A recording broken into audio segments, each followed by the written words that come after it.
이제 날씨가 이제 뭐 점점 따뜻해질 것 같습니다. 이제 곧 겨울 옷들을 다 이제 또 집어넣어야 될 때가 올 것 같은데요. 오늘 이렇게 또 주일 전에 나와서 함께 예배하게 모이신 여러분들을 환영하고 또 우리 기도하심으로 성사학당 시작하겠습니다. 하나님 감사합니다. 오늘 주회전으로 불러주셔서 하나님의 말씀을 또한 우리들의 선조들의 신앙 고백을 통해 또 우리들의 모습을, 우리들의 신앙을 다시 한번 살펴볼 수 있도록 인도하심을 감사합니다. 하나님, 이 시간에 우리가 함께 나누는 이 많은 이야기들과 또한 신앙의 고백들이 우리들의 또 삶을 통해서, 우리들의 또한 삶의 모습을 통해서 드러날 수 있도록 인도하여 주옵소서. 예수 그리스도의 이름으로 기도합니다. 아멘. 자, 스위스 신앙 고백은 전체가 30강으로 되어 있습니다. 30강. 여러분, 오늘 우리가 몇 강을 할 차례냐면은 22강을 할 차례입니다. 굉장히 많이 했습니다. 그런데 이후부터는 길지가 않아요. 이게 한 강이 짧습니다. 그래서 지금 목표는 3월 안에 나머지 그 9개, 9개 강을 다 마치도록 그렇게 하도록 하겠습니다. 그래서 제가 이제 그 설명할 수 있는 부분들은 앞에서 많이 했어요. 그래서 이제는 그 여기 있는 내용들을 쭉 읽어가면서 그 여러분들에게 또 말씀드릴 거 간단하게 말씀드리면서 이제 앞으로는 그렇게 진행을 하도록 하겠습니다. 그래서 여러분들이 이제 읽어가시면서 잘 따라오셔야 돼요. 아셨죠? 자, 22장 교회 집회에 관하여부터 한번 시작하도록 하겠습니다. 교회 집회. 집회라는 것은 우리가 모여서 함께 예배드리는 그런 공식적인 그 모임을 집회라고 합니다. 자, 예배를 위한 모임에서 우리는 무엇을 해야 하나입니다. 한번 같이 읽겠습니다. 누구나가 집에서 개인적으로 성경을 읽을 수 있고 피차간의 교훈을 통해서 참된 종교 생활을 영위할 수 있다. 그러나 교회에 모이는 일이나 종교적 집회가 꼭 필요한 이유는 하나님의 말씀이 적절히 설교되어야 하고 기도와 간구가 공적으로 이루어져야 하고 성례전이 옳게 베풀어져야 하고 가난한 자들과 교회의 경비를 위해서 헌금이 모아져야 하고 사회적 사귐이 일어나야 하기 때문이다. 사도시대의 초대교회에서는 그와 같은 모임이 모든 경건한 사람들에 의하여 부단히 회집되었다는 것이 확실하다. 교회를 예배를 참석하지 않고 개인이 인터넷으로 예배를 드린다고도 하고 개인적으로 이렇게 모이고 하는 경우도 있지만 우리가 고백하는 신앙 고백의 틀 안에서는 우리는 함께 모여서 또 설교라는 것은 사실 그 목회자들에게 주어진 이 권한입니다. 왜냐하면 일단 목회자들은 그런 설교를 성경을 올바로 해석할 수 있는 교육을 받은 전문적으로 교육을 받고 말씀을 이제 선포를 하는 직무가 있기 때문에 사실 개인적으로 그 말씀을 묵상하는 건 굉장히 중요하지만 사실 잘못하면 그 성경 말씀의 올바른 뜻으로 가는 게 아니라 자기 주관적으로 성경을 해석을 해버려요. 그래서 그런 위험 그리고 그런 그 성경 해석의 오류를 방지하고 막기 위해서는 사실 그거를 전문적으로 하는 그 전문적으로 배워온 그 사람들 그리고 노회와 교회가 그런 것을 인정해주는 그런 목회자들의 설교가 있는 곳에 그런 설교가 있어야 된다라고 이렇게 이야기를 하는 것입니다. 그리고 또한 기도와 간구가 공적으로 이루어지고 또한 성례전이 옳게 베풀어져야 하고 그리고 그 가난한 자들과 또한 교회의 경비를 위해서 헌금이 모아지고 사회적인 사귐이 일어나야 하는 곳이 교회이어야 하기 때문에 그렇기 때문에 교회에 모여서 함께 예배를 드리는 것이고 그 모이는 것은 이미 사도시대부터 초대교회 때부터 계속되어져 내려온 것이다 라는 것을 이야기하고 있습니다. 다음 예배를 위한 모임들을 소홀히 여겨서는 안 된다. 읽겠습니다. 그와 같은 모임들을 무시해버리고 그와 같은 모임을 멀리하는 사람은 참 종교를 경멸하는 사람들이다. 목사들과 신앙이 있는 관원들은 이들을 권고하여 그와 같은 모임에 참석하도록 권고해야 할 것이다. 우리 예배 출석, 예배 와서 예배 드리는 것이 굉장히 중요한 문제입니다. 그냥 해도 되고 안 해도 되고의 문제가 아니라 우리가 정말로 신앙인으로서 신앙생활을 하는 데 있어서 예배에 참석하는 것이 굉장히 중요한 부분이고 꼭 해야 되는 또 우리 신앙생활의 지침이기도 합니다. 그러나 중요한 것은 예배에 참석하는 것에만 포인트를 맞추면 또 안 되죠. 그죠? 예배를 통해서 우리가 얻고자 하는, 그리고 하나님이 주신 은혜와 그리고 우리의 결단이 예배를 통해서 일어나는 것이지, 이 예배에 참석한 것이 참석해서 도장을 딱 찍었다고 해서 모든 게 끝이 아닙니다. 여러분, 우리 한국은 그 결혼식이 주말 되면 굉장히 많잖아요. 그래서 어떻게 합니까? 보통 출근 도장을 어떻게 찍습니까? 가서 얼굴 도장을 축의금을 탁 주고 바로 다음 저기로 가잖아요. 그죠? 네. 그런 식으로 교회 예배 참석하는 것을 주일날 하나님 앞에 출근 도장 찍는 것처럼 참석을 한다면은 그건 안 되죠. 그죠? 예배는 우리가 신앙인으로서 하나님 앞에 모여서 말씀을 듣고, 그리고 말씀 가운데 은혜를 받고 그 은혜를 입은 것으로 세상 가운데 가서 살아가도록, 그 하나의 거점입니다. 그래서 이 예배가 한 시간으로 딱 끝나는 것이 아니라 이 예배는 앞으로 남은 모든 시간을 위해서 시작하는 것뿐이에요. 그래서 그 남은 시간들을 우리가 열심히 살기 위해서 이 은혜를 받고, 은혜 가운데 말씀을 우리가 듣고 결단을 하면서 나가는 것이 예배가 가지고 있는 참된 의미입니다. 예배 자체에 모든 것이 포함되어 있다라고 생각하시면 안 돼요. 예배는 앞으로 내가 살아가는데, 예배를 드리고 딱 출발하는 그 순간부터 내가 이제 하나님의 백성으로 살아가는 데 있어서 그 시작을 하는 것이지, 그게 끝이 아닙니다. 누가 그러더라고요. 예배 은혜롭게 드리고 탁 나가자마자 주차장 가면서 부부끼리 싸운다고. 그러면 안 됩니다. 그죠? 네. 우리 예배는 시작이에요. 이제는 내가 예배를 통해 하나님의 은혜와 사랑을 깨달았으면 이제 그 깨달은 은혜를 가지고 이제는 세상 가운데 살아가는 거예요. 그 예배, 그런 예배로서의 의미가 있기 때문에 우리가 함께 모여서 올바른 말씀을 듣고, 그리고 함께 성례전에 참여함으로 그리스도의 사랑과 은혜를 다시 한번 기념하고, 그리고 그 사랑과 은혜를 가지고 세상 가운데서 이제 그리스도인답게 우리가 결단하면서 살아가는 것이, 그것이 바로 예배의 중요한 의미고 예배가 가지고 있는 의미다라는 겁니다. 자, 모임들은 공적이다. 함께 읽겠습니다. 교회 모임들은 비밀리에 회집되거나 은밀히 이루어져서는 안 된다. 그리스도의 원수들과 교회의 원수들이 박해하는 이유로 교회 모임들이 공적이 되지 못한 것을 예외로 한다면, 교회 모임들은 항상 공개적이 되어야 하고 어떤 사람들이라도 출석할 수 있어야 한다. 우리는 로마 제국의 황제의 폭군 정치 치하에서 초대교회의 집회가 어떻게 비밀한 장소에서 일어나는가를 알고 있다. 교회 모임은 공적이어야 된다. 다음, 품위 있는 집회 장소 함께 읽겠습니다. 뿐만 아니라 성도들이 모이는 장소는 품위가 있어야 하고 모든 점에서 하나님의 교회를 위해서 적합해야 한다. 그러므로 우리는 넓은 건물이나 장소를 택하되 교회를 위해서 적합하지 않은 것은 무엇이든지 제거해야 할 것이다. 교회의 모든 내부 장치는 단정하고 품위 있게 배열되어야 하고 꼭 필요한 것을 적합한 장소에 놓아야 한다. 예배와 교회에 꼭 필요한 기능을 위해서 요구되는 것이 꼭 있게 해야 한다. 자, 우리가 모이는 이 집회 장소를 여기는 그냥 모이는 곳이니까 뭐 의미가 없다가 아닙니다. 우리가 예배를 드릴 수 있는 그러한 기본적인 것들은 다 갖출 수 있도록 노력을 해야 된다. 그래서 설교단 아니면은 성찬식 할 수 있는 그런 준비물들, 이런 것들을 기본적으로 갖추고, 그리고 교회가 예배를 드릴 수 있도록 이 품위 있는 장소로서의 유지를 하는 것, 그것이 또한 이 교회를 섬기는 하나의 사역 중에 하나다라는 것을 이야기하고 있습니다. 다음, 교회 모임들에서는 우리는 정숙해야 하고 겸손해야 한다. 함께 하겠습니다.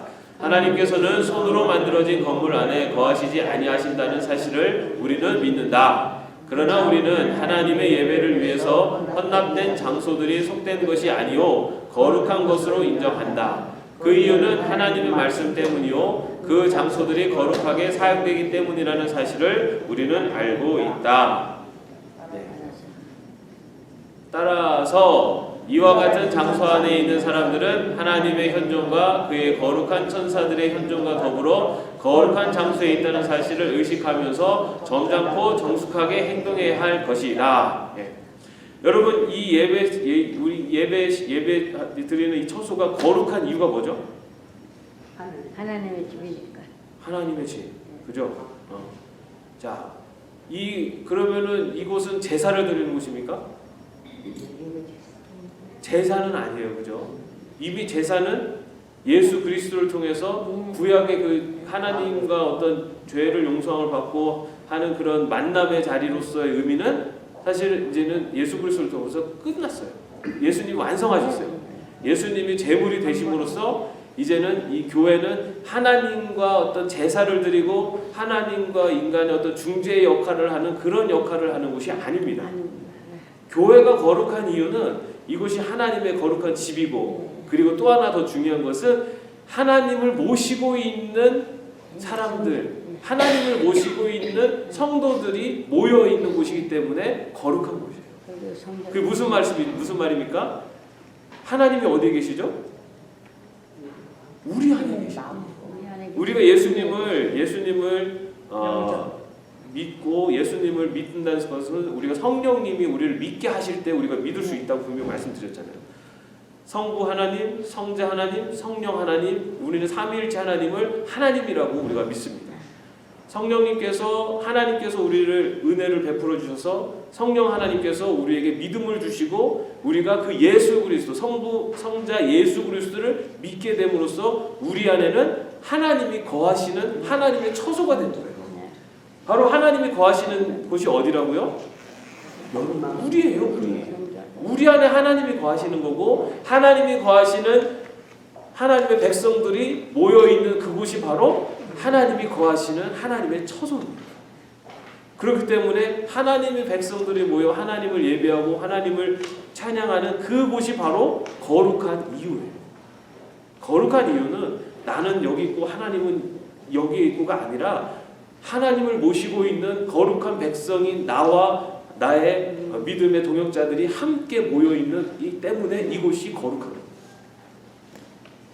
여러분들, 이곳은 십자가가 있기 때문에 거룩한 게 아니에요. 강단이 있기 때문에 거룩한 게 아니에요. 여러분들이 있기 때문에 거룩한 거예요. 여러분들이 하나님을 모시고 있는 여러분들이 있기 때문에 이곳이 거룩한 곳이고, 그 하나님을 모여서 함께 예배드리기 때문에 이곳이 거룩한 겁니다. 교회를 어떤 그 예루살렘 성전처럼 생각을 하는 것은 이제는 구약 시대에 끝났어요. 구약 시대에는 성전을 향해서 기도하라라고 하잖아요, 그죠? 그것이 하나님의 임재하시는 처소로서의 역할을 했지만, 신약에 와서는 그 하나님의 임재는 예수 그리스도를 통해서 우리에게 일어났다. 우리가 바로 하나님의 임재한 하나님의 성전이에요. 여러분들이, 우리 한 사람 한 사람이 바로 하나님의 성전이라고. 우리가 모여서 예배를 드리고 하나님을 모신 사람들이 모여서 예배를 드리기 때문에 이곳이 거룩한 곳입니다. 이곳이 아니라 우리가 어떤 처소에 있더라도 그곳에서 하나님을 모신 백성들이 모여서 하나님을 찬양하고 예배하는 처소가 되면 그곳은 거룩한 처소가 되는 겁니다. 그것이 저기 땅굴이었고, 옛날 카타콤 시대에는 로마의 폭정을 피해서 땅굴 속에서 예배 드렸어요. 그죠? 그곳이 굴 속이었지만 그곳은 거룩한 곳이에요. 왜냐하면 하나님을 모신 하나님의 백성들이 모여서 예배드리기 때문에. 여러분, 우리가 저기 어디 험난 아주 가난한 사람들이 사는 홈리스들이 살고 있는 그 지역에 가서 예배를 드려도 하나님의 백성들이 모여서 예배를 드리기 때문에 그곳은 거룩한 지역, 거룩한 곳이 되는 거예요. 우리가 모여서 예배드리는 곳이 거룩한 거예요. 여러분들이 예배를 드리기 때문에, 여러분들이 모였기 때문에 이곳이 거룩한 거예요.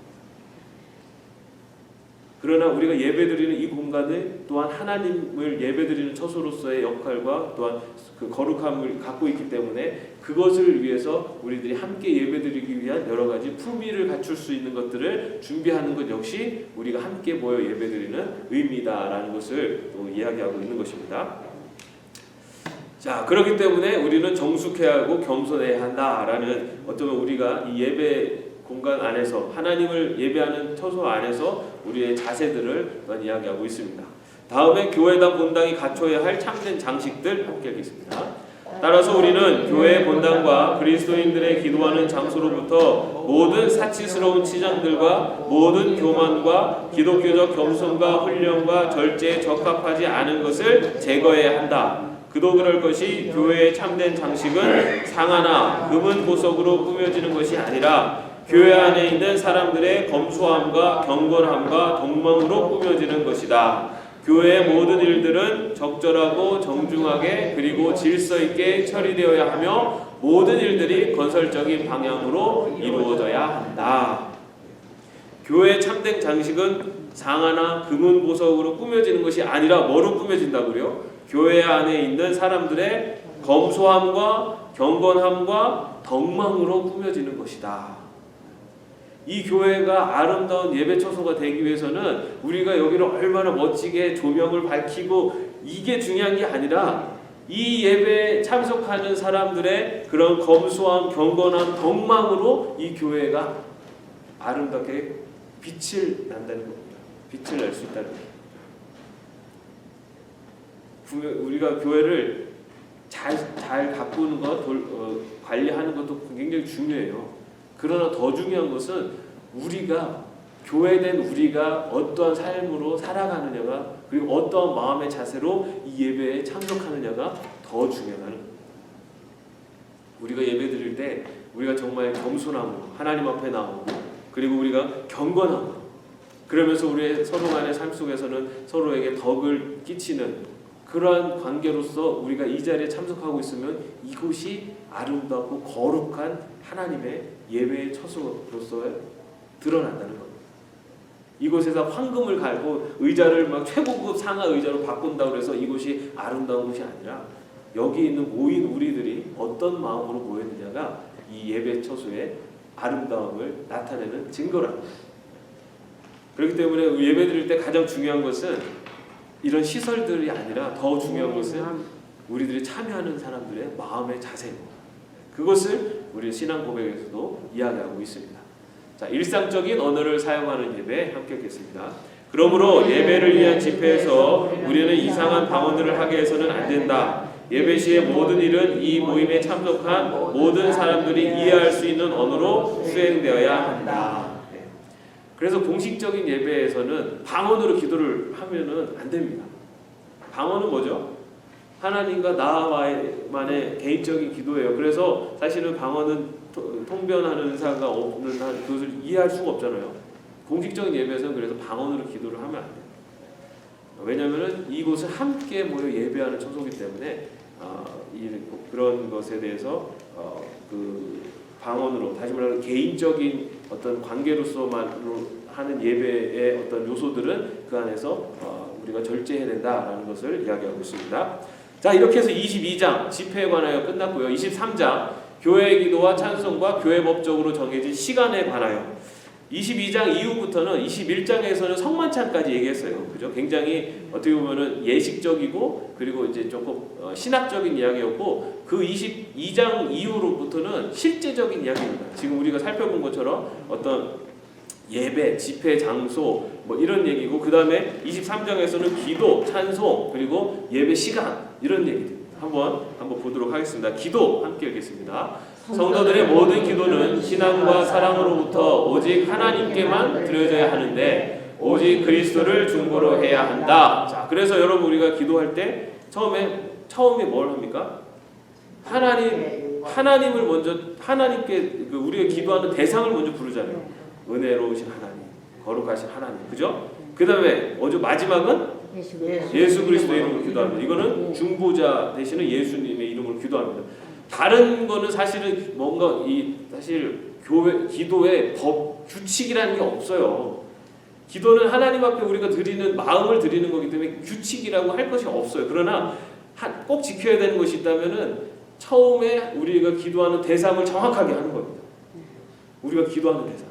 우리가 하나님 앞에만 우리가 기도 드리는 거고 그 다음에 이 기도에 대한 중보자로서 이 기도를 중보하시는 분 예수 그리스도의 이름으로 기도합니다. 이 두 가지는 우리가 기도하는 데 있어서 가장 중요한 그 기도의 기본입니다. 그래서 여러분들 뭐 어디 가서 이렇게 대중기도하고 그러는 거 굉장히 이렇게 부담스러워 하시는데 다른 거는 다 상관없어요. 하나님 그리고 예수 그리스도 이름으로 기도합니다. 이 두 가지만 정확하게 지키시면 그러면은 중간은 여러분들이 어떤 기도를 해도 하나님 다 알아들으세요. 여러분들이 하면은 하나님 너 무슨 얘기하는 줄 알아 하시니까 그냥 편안하게 기도하세요. 법이라는 게 없어요. 규칙이라는 게. 근데 이제 기본적으로 우리가 조금 더 편안하게 해서 처음에는 감사의 기도, 뭐 회개의 기도, 뭐 간구의 기도, 뭐 이렇게 얘기는 하고 있지만 그렇게 하라는 법은 없습니다. 그러나 꼭 지켜야 되는 것은 기도할 때는 기도의 처음에 우리의 기도를 올리는 대상, 그리고 그 기도의 중보자가 되신 예수 그리스도의 이름으로 기도합니다. 이 두 가지를 우리가 기도할 때 꼭 지켜야 되는 중요한 요소 중에 하나입니다. 자, 그다음에 즉 주님이 제사장직을 갖는 것이 참 종교이기 때문에 우리는 하늘에 있는 성자에 대한 기도나 이들을 중보자로 생각하는 것을 금한다. 요한의 이름으로 기도합니다. 아니면 뭐 누구의 이름, 어느 누구의 이름으로도 기도하는 것은 금한다. 이 어떤 성자의 어떤 뭐 이름으로 한다거나 이런 것도 금한다. 그래서 사실은 캐톨릭하고 조금 안 맞는 부분이기도 한데요. 그 다음에 또 읽겠습니다. 우리는 국가의 공직자들과 왕들 그리고 권위의 자리에 있는 모든 사람들과 교회 교육자들과 교회들의 모든 필요를 위해서 기도해야 한다. 어려운 상황에 처해 있을 때 특히 교회의 어려운 문제들을 위하여 우리는 사적으로나 공적으로 끊임없이 기도해야 할 것이다. 네, 이거는 이제 중보기도에 대한 이야기도 하고 있습니다. 그래서 우리가 기도할 때 공식적인 아주 공적인 기도할 때 역시 이런 중보기도 요소들도 들어가야 된다라는 것을 이야기하고 있고요.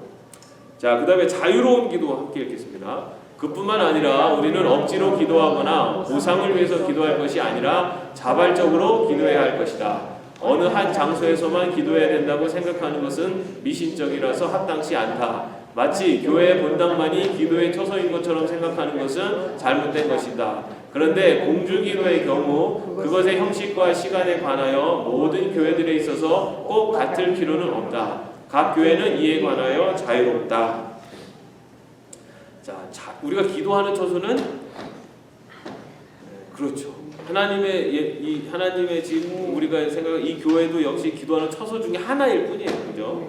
우리는 어느 곳에서나 기도할 수 있습니다. 그것을 꼭 기억하시고 그리고 자발적으로 해야 된다라는 걸 분명히 이야기하고 있습니다. 자, 그다음에 공중기도의 경우에는 그런 어떤 꼭 모든 것이 통일된 어떤 형식이라는 것이 없다라는 것이고 그걸 자유롭게 할 수 있다라는 것을 이야기하고 있습니다. 여러분 우리가 그 대표 기도할 때 이렇게 보통 우리 장로님들이 기도를 많이 하시잖아요. 그리고 이제 우리 기도를 이렇게 많이 같이 이제 기도를 하다 보면은 이게 어느 정도 이렇게 틀이 있어요, 그죠? 어느 정도의 틀이 있어요. 이쯤 이 기도 하실 때쯤 되면 끝날 때가 됐구나라는 것도 있고 이제 그런 게 있어요. 그런데 사실은 공중기도도 각 교단별로나 이렇게 교회별로 어느 정도 이제 틀은 필요하긴 해요. 왜냐면 이제 뒷부분에 또 보면 알겠지만은 우리가 그래도 공중 대표로 기도하기 때문에 대표로서 기도할 수 있는 내용들을 골고루 갖추는 것은 필요합니다. 그래서 기도를 담당하신 분들은 그것을 위해서 미리부터 다 마음으로 준비하시고 기도에 대해서 어떤 기도를 우리가 회중을 대표해서 드릴 것인가를 항상 준비하시고 그런 준비된 마음으로 기도를 하실 때 그 준비되는 그 과정 속에서 우리가 놓치지 말아야 될 요소들을 다 기억을 하게 되는 거죠. 갑자기 올라가서 탁 하면은 이게 기도해야 될 것을 놓치는 경우들도 있어요. 그렇기 때문에 대표 기도를 맡았을 때는 그 기도를 위해서 준비하는 그런 시간들을 갖는 것이 굉장히 중요합니다. 자, 그 다음에 공중기도에서 사용되어야 할 방법 함께 읽겠습니다.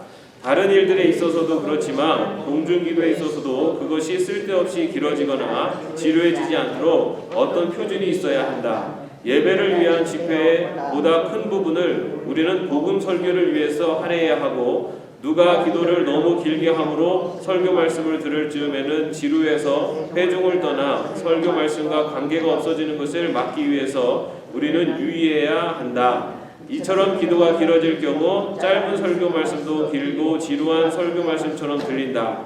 이런 이유에서 설교자는 일정한 표준을 가져야 한다. 공중기도가 너무 길면은 어떻게 된다고요? 뒤에 말씀 선포가 할 때 회중들이 이미 많이 지쳐버려 있는 그럴 수 있기 때문에 공중기도는 너무 길지 않도록 해야 되고 그 길지 않게 하기 위해서는 준비가 필요하다는 거죠. 그죠? 여러분 말이 길어질 때가 언제가 말이 길어집니까? 준비가 안 됐으면 말이 길어지잖아요. 어떤 장로들은 20분, 30분 창세기 같은 예, 여러 가지 기도의 형태들이 있어요. 그런데 뭐 길다고 해서 무조건 나쁘다는 아니에요. 그러나 중요한 거는 우리가 예배 전체적인 그 구조 안에서 더 포커스를 맞춰야 되는 것은 말씀이죠. 우리 개신교의 말씀이잖아요. 말씀에 포커스가 맞춰지기 때문에 모든 예배 순서들이 이렇게 그 서포트하고 가장 중점을 두는 것은 말씀입니다. 그래서 찬양을 부를 때도 우리 목회자들이 찬양을 이렇게 선택을 할 때도 말씀에 근거해서 찬양을 선택을 해요. 우리가 부르는 찬양 주일날 여러분들이 고백 기도하는 기도문도요 말씀에 근거를 해서 고백 기도를 씁니다. 그러니까 모든 것이 이 말씀에 포커스가 맞춰져요. 그렇기 때문에 역시 그 공중기도하는 그 순서도 이 말씀에 그 집중할 수 있도록 할 수 있는 것이 그게 바람직하다라는 것이 그 오늘 이 신앙 고백에 나오는 말씀입니다. 그런 것을 기억하시고 뭐 그 전에 그 제가 선교도 교회에서는 그 한국에 있을 때 그 장로님들 안에서 이제 서로 간에 합의를 보였어요. 왜냐하면 첫째 공중기도할 때 기도문을 준비하자. 그리고 기도는 3분을 넘지 말자. 이거를 장로님들 안에서 이렇게 합의를 보셨어요. 왜냐하면은 어떻게 보면 이제 이런 것을 다 이제 아시고 이제 서로 간에 이야기를 하시던 중에 이제 그런 이야기들이 나왔죠. 우리가 교회 예배는 말씀에 집중해야 되는데 사실 이렇게 그 기도하다 보면은 준비를 하시고 기도해도 그냥 하다 보면 이렇게 길어지는 경우들이 생기기 때문에 우리가 그런 준비를 좀 하자라는 이제 그런 그 장로님들 안에서 이제 이야기가 되셔가지고 그렇게 이제 진행을 한 경우가 있었습니다. 그래서 사실 이 기도를 많이 하신 분들은 굳이 그거를 쓰는 것이 더 이렇게 잘 안 될 때도 있으세요. 그냥 이 기도를 하시는 게 훨씬 더 은혜롭게 나올 때도 있지만 그 준비하는 마음 그리고 그것을 전체 예배와의 조화 속에서 하기 위해서 그렇게 하시기로 결단하신 것은 굉장히 이렇게 좀 귀감이 되는 것 같습니다. 그래서 그러면서 이제 어디까지 갔었냐면은 그 장로님들 중에는 본인의 기도가 이 신학적으로나 말씀하고 어긋나지 않는지 그거를 담임 목사님한테 이렇게 한번 이렇게 봐달라고 그렇게 부탁을 하시는 분도 계셨어요. 그래서 그날 말씀과 드리는 기도가 이렇게 혹시나 이렇게 어긋나지 않도록 하기 위해서 미리미리 그렇게 준비하시는 분들도 계셨습니다. 그래서 그렇게 어떻게 보면은 장로님 그 대표 기도하시는 분들도 그 기도를 위해서 정말 준비하시고 또 목회자들도 그 설교를 위해서 열심히 준비하고 성가대부터 해서 모든 교인들이 각자가 맡은 그 일을 그 담당한 사역을 감당하기 위해서 아주 최선을 다해서 준비하면 그 예배가 어떻겠습니까? 은혜로운 예배가 되죠. 우리가 할 수 있는 최선을 다합니다. 그런 우리들의 노력들이 다 쌓이면 그것이 가장 아름다운 예배가 이루어지는 겁니다. 그래서 오늘 이 말씀은 그런 어떻게 보면 예배의 조화와 경건한 예배를 위해서 우리가 함께 준비하는 과정 속에 이 기도자들의 어떤 준비 자세를 이야기하고 있습니다. 자, 그 다음에 찬송입니다. 함께 읽겠습니다. 예배를 위한 집회에서 찬송을 부를 때에도 공중기도 때나 마찬가지로 절제가 필요하다. 로마 카톨릭의 사용하는 그레고리안 찬트에는 여러 가지 어리석은 것들이 들어있다. 이 때문에 많은 개신교들이 이것을 거절하는데 이것은 옳은 일이다. 어떤 교회들이 참되고 정당한 설교는 갖고 있으나 찬송은 갖고 있지 않을 때 우리는 이러한 교회들을 정죄할 필요가 없다. 왜냐하면 모든 교회들이 찬송할 수 있는 조건을 구비하고 있는 것은 아니기 때문이다. 그리고 찬송의 역사는 교부들의 증거에 의하면 찬송의 관습이 동방교회에서 먼저 행했고 서방교회에서는 후에 행한 것을 알 수 있다. 예, 우리는 사실 이 걱정은 안 하죠, 그죠? 왜냐하면 우리가 함께 사용하고 있는 찬송가가 있습니다, 그죠? 그 전에는 이렇게 통일된 찬송가가 없었어요. 교회마다 이제 교회마다 부르는 찬송가가 따로 있었고 캐톨릭에서 이렇게 보급하는 그런 그레고 찬트 같은 것이 있었는데 그 찬송가도 역시 성가대를 중심으로 불렀지 회중들은 찬송가를 같이 안 불렀어요. 왜냐하면은 일단은 그 당시 중세 시대에는 이 악보를 볼 수 있는 사람이 별로 없었어요. 성가대나 이런 그런 사람들 이외에는 악보를 볼 수 있는 사람이 별로 없었고, 그래서 그 주로 노래를 부른다기보다는 그 참여를 하죠. 찬송을 부른다기보다는 이렇게 좀 관람을 하는, 듣는 이제 그런 그 형태로 이게 많이 진행됐었습니다. 그 다음에 교회법에 의한 시간 함께 읽겠습니다. 교부 시대에는 교회법에 의한 기도 시간이 없었다. 하루 중 일정한 시간들을 정해놓고 기도한다든지 교황주의자들처럼 기도를 노래로 올리거나 마음속으로 올리는 일이 교부 시대에는 없었다. 우리는 교황주의자들의 성모일과서나 여러 다른 문서들을 통해서 이와 같은 사실을 증명할 수 있다. 이들이 지닌 모순들은 한두 가지가 아니다. 교회가 그와 같은 것을 제거시킨 것은 옳은 일이다. 교회는 이러한 것들 대신에 하나님의 전교에 유익한 것들로 대치시켰다. 예. 교회법에 의한 기도 시간, 어떤 그 정해진 시간이라는 것은 사실은 없다라는 거죠. 초대교회 때부터 그렇게 정해진 시간도 없었고, 그리고 어떤 그 뭐랄까요, 기도를 어떤 노래로 올린다거나 뭔가 암송해서 이렇게 보고 기도문을 읽는다든가 이런 것은 사실 초대교회는 그런 형식이 없었다. 그렇기 때문에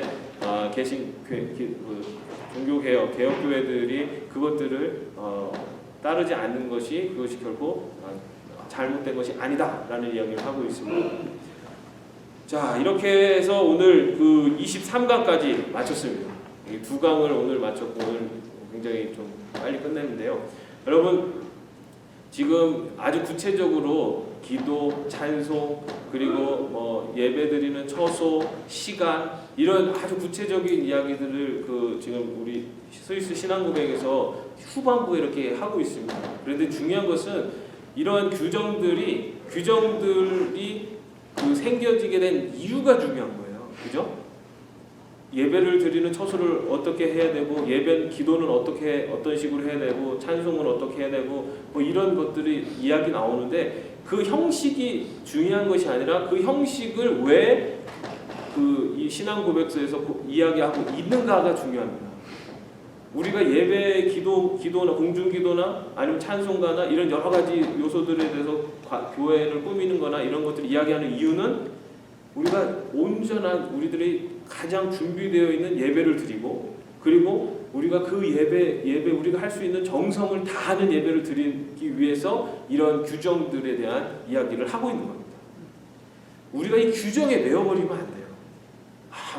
처음에는 우리가 하나님 앞에 정말 하나님 앞에 하나님의 전을 아름답게 꾸미기 위해서 우리가 정말 아름다운 십자가를 강단에다가 잘 세워야 됩니다.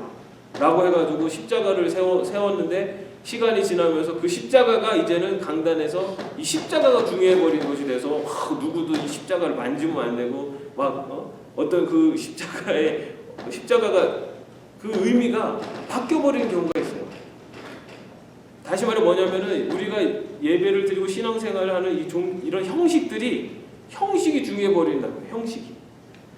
그 내용을 잃어버리고. 그러면은 이게 큰 문제가 생깁니다. 아까도 말씀드린 것처럼 예배를 주일날 한 번 와서 예배를 탁 드리는 요것이 내 신앙생활을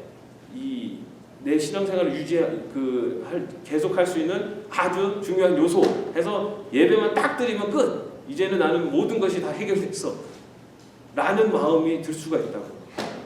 예배는 뭐죠? 예배는 딱 시작의 첫걸음입니다. 시작의 첫걸음. 앞으로 이제 시작되는 내 인생의 그 신앙인으로서의 삶에 있어서 첫걸음이 예배예요. 근데 그 첫걸음 딱 걷고서 이제 나는 이제 더 이상 이제 안 걸어도 돼 하고 탁 멈춰버리면은 그 예배가 오히려 그 사람에게는 그 사람의 그 성장을 방해하는 요소가 됩니다. 그래서 우리가 어떤 신앙의 형식에 매이지 않도록 언제나 그 의미와 내용을 계속해서 기억하는 것은 너무너무 중요합니다. 오늘 우리가 여러 가지 이런 요소들을 막 이야기를 하고 있지만, 우리가 이런 그 여러 요소들을 이야기할 때 기억해야 될 것은 그것들이 왜 중요한가라는 그 의미를 우리가 꼭 기억하기를 바랍니다. 오늘은 여기까지 하겠습니다. 기도하겠습니다. 하나님, 오늘 우리가 신앙생활하는 모습 속에서 또한 구체적으로 또한 우리들의 나타나는 우리들의 기도와 또한 말씀, 그리고 찬송, 그리고 집회의 의미에 대해서 시간, 이런 다양한 우리들의 그 신앙의 형태를 유지하는 요소들을 함께 나눴습니다. 하나님, 이 모든 것들이 정말로 우리가 어떻게 하나님께 더 가까이 가고 하나님 앞에 온전한 예배를 드리고 그리고 하나님 앞에 우리들의 마음과 정성을 다할 수 있는가라는 바로 그러한 출발점에서 시작됐다는 것을 우리들 기억하게 하시고 그 마음의 자세를 가지고 또 우리가 신앙의 삶을 살아갈 수 있도록 인도하여 주옵소서. 하나님, 오늘 거룩한 주일 저희들을 주의 전으로 불러주셨사오니 또한 예배 가운데 하나님 우리들이 마음과 정성을 다할 수 있도록 인도하여 주시었고 우리들의 마음의 문을 주님께서 열어주셔서 또한 우리들 가슴 속에 하나님의 은혜와 하나님의 사랑을 가지고 또 한 주일의 삶을 더 살아갈 수 있는 그리고 변화된 삶을 살 수 있는 저희들 될 수 있도록 인도하여 주옵소서. 예수 그리스도의 이름으로 기도합니다. 아멘.